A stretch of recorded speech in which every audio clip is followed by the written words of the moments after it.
Lovely people all today to celebrate the life and times of Gerard Winstanley, a famous son of Wigan. And in a moment we're going to have a special time at the festival where we award a commemorative digger's spade to somebody who we think has represented great causes in socialism. And Damien's going to get to announce the winner, the big star winner.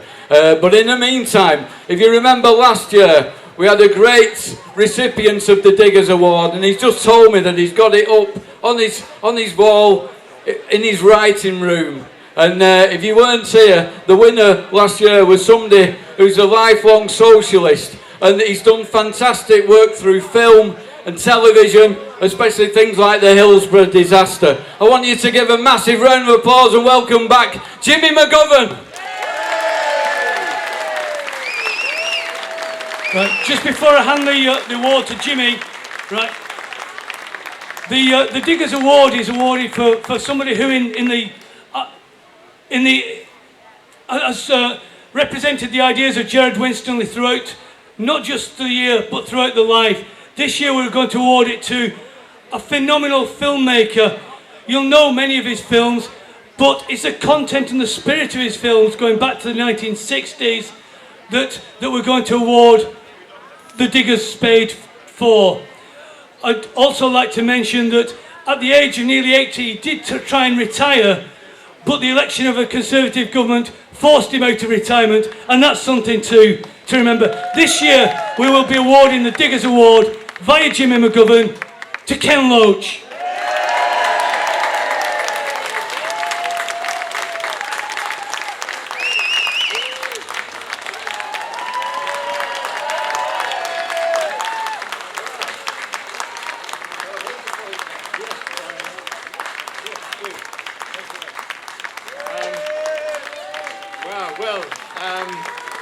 Thanks very much.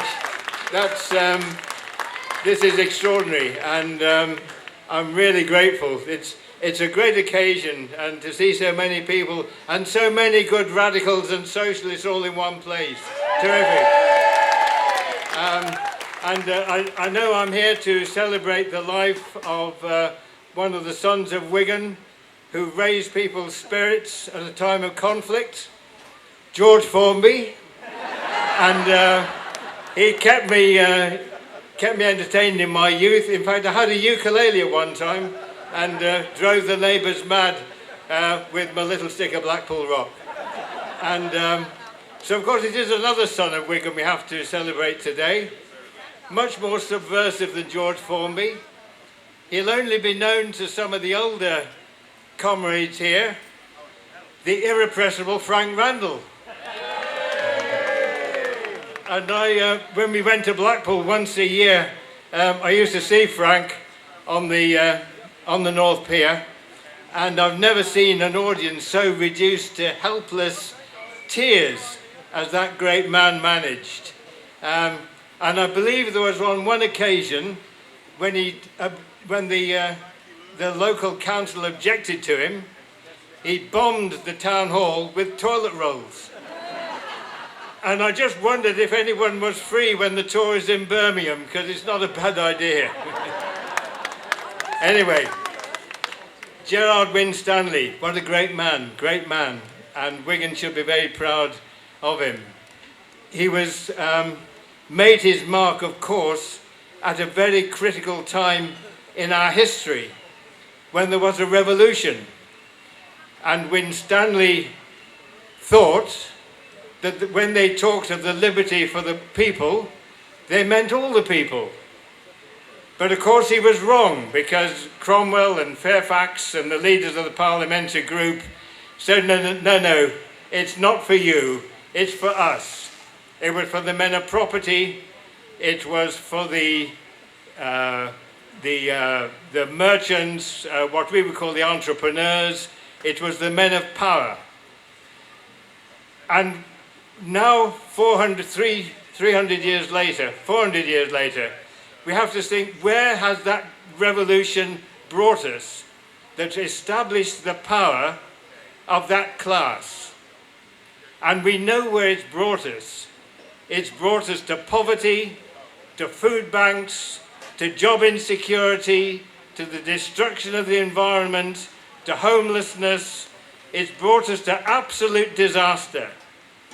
And the words of Gerard Winstanley should ring in our ears, because he spoke.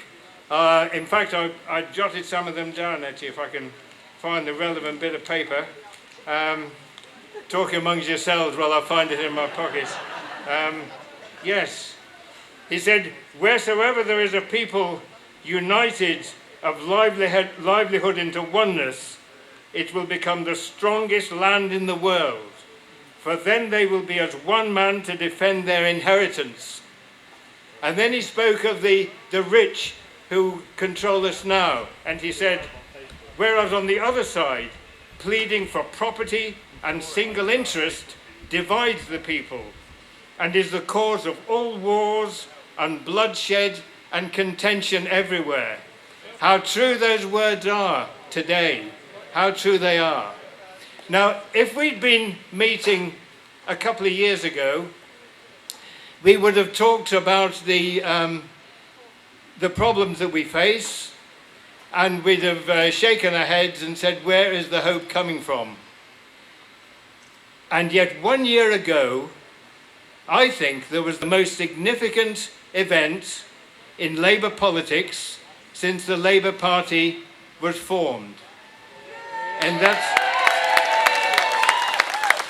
in that we have a Labour leader, the first one in history, who stands alongside people in struggle, stands with them on a picket line as Labour leader.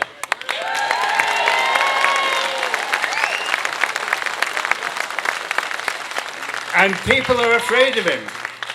People are afraid of him and what he brings. And what he brings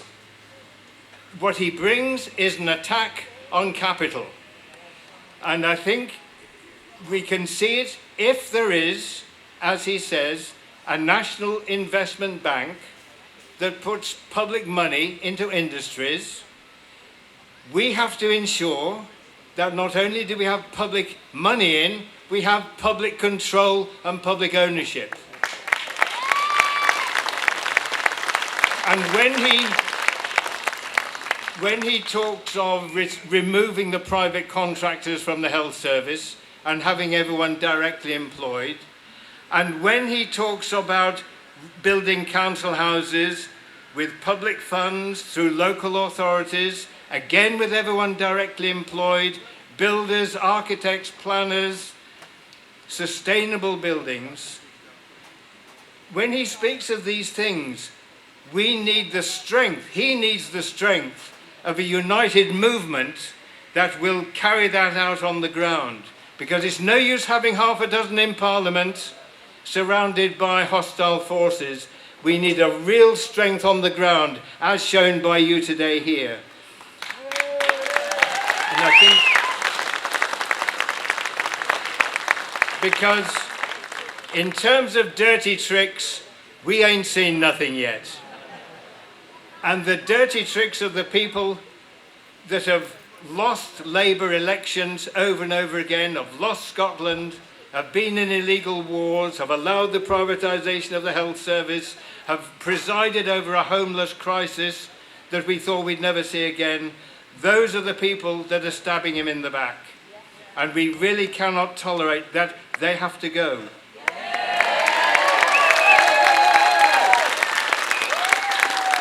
I mean, just think, if Corbyn's group had disqualified a quarter to a third of the membership, that would have been the story from day one, every day until the election. Because it was the other side, it's not mentioned. It's not mentioned. And this nonsense of making the shadow cabinet elected by the MPs, well, they spent all their time getting out of the shadow cabinet. What do they want to get back in for? Nonsense. It made sense when the MPs represented the members. The members are not represented by those MPs, so it has no significance. But I want to say one other thing. before we get to the pies. Just one other thing. The Labour movement is a broad movement. We know it here, we know it in all the stalls and all the people who have contributed to today. The Labour movement is, yes, the Labour Party. It's also the trade unions. It's also the campaigns. It's also the community organisations. And it's also the left parties that found that they couldn't stomach Labour under Blair, and many people left because they wanted to have real discussion about how to change our society for the better. It's all embodied ideas, great socialist ideas from great thinkers from the 19th century onwards who had found no home in the Labour Party, but an essential part of the Labour movement. The great campaign, the Stop the War campaign, for example, the greatest campaign in peacetime in our history, was remarkable because it, on the one hand, it had Jeremy Corbyn, very prominent, very active, but it was also built by people outside the Labour Party against the war. Now the reality is, seems to me, that with Jeremy Corbyn and John McDonnell and his friends, we have to be one movement again. And we have to be have one party that really represents the working class interest. And we don't let them divide us. When they talk about trots, they don't know what they're talking about. They don't know what the word means. And we have to stand together and say, we are one movement. And as they said 100 years ago, we need representation. And we need not only representation in Parliament, we need democracy throughout industry, we need democracy on our public services, and we need democracy in the media. We need democracy in the media. Because the freedom of the press is not the freedom of rich men to tell us to air their prejudices and their class bias. And the freedom of broadcasting is not the BBC acting as an arm of government. We need democracy in broadcasting, democracy in the press, democracy throughout our society. If we stick together, we can win, and my God, it's going to be a victory. Thank you very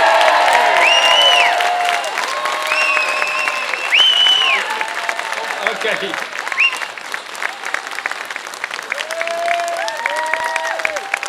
Ladies and gentlemen, Mr. Ken Loach, Mr. Jimmy McGOVERN, let's hear it! Power to the people, get in there!